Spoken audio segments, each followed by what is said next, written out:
Bonne nouvelle, je me suis endormie.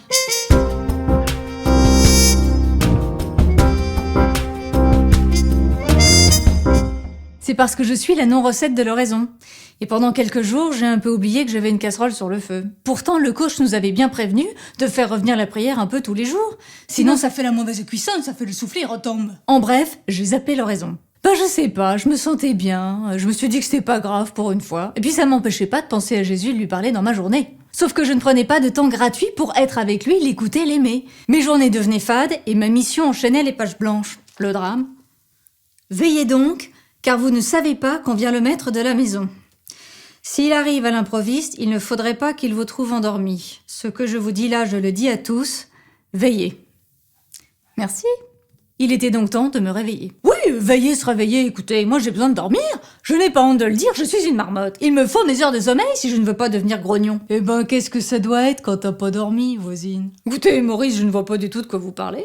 C'est pas la petite Thérèse qui disait que c'était pas grave de dormir pendant l'oraison? Oui, ma voisine, elle demandait même si un enfant plaisait moins à ses parents lorsqu'il dormait. Ah, bien ce que je disais. Sauf que Thérèse, elle y était à l'oraison. Je peux? Notre ami le veilleur, bien sûr. Je crois qu'il faut pas confondre la mise en veille du corps avec celle du cœur. Thérèse s'endort, oui, mais c'est pas grave, parce que son cœur veille toujours en étant à l'oraison. Il s'abandonne dans la confiance. Comme lorsqu'on veille sur l'enfant Jésus. D'ailleurs, c'était son nom de religion, Sainte Thérèse de l'enfant Jésus. Vous voulez dire qu'elle faisait comme les dauphins? Elle dormait que d'un œil? C'est du second degré ou... non, pourquoi elle me demande ça? Pour rien, ma voisine. Miss Aventure et le veilleur étaient arrivés à Beaune, pour ceux qui suivent. Ah oui, mon agent secret... Oui, j'ai compris. Mon agent secret perso vous fait dire qu'il y a un récap. Magnéto. Vous connaissiez Beaune pour ses hospices et son vin. Et si vous découvriez l'hospitalité d'un vin qui ne s'épuise jamais, le doux nectar de l'enfance spirituelle. Bienvenue au sanctuaire de l'enfant Jésus à Beaune. Vénérable Marguerite du Saint-Sacrement, carmélite du XVIIe siècle, a eu l'inspiration de faire construire une chapelle dédiée à celui qu'elle nommera le petit roi de grâce. Guérie par l'enfant Jésus, elle nous a laissé 2 cadeaux.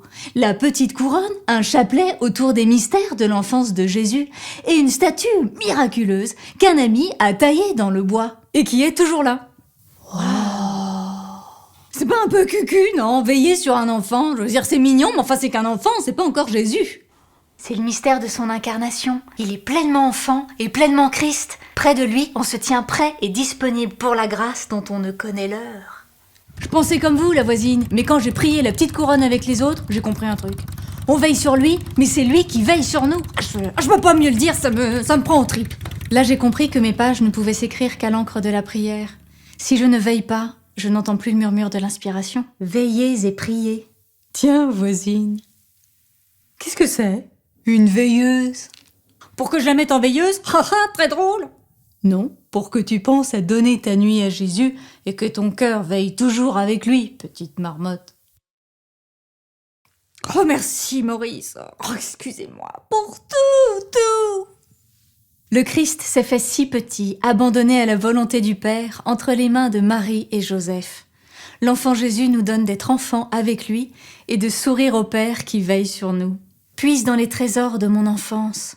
Rien ne te sera refusé. Alors la prochaine fois que tu t'endors, repose-toi près de l'enfant Jésus. Partage la bonne nouvelle! Reviens, c'est une bonne nouvelle.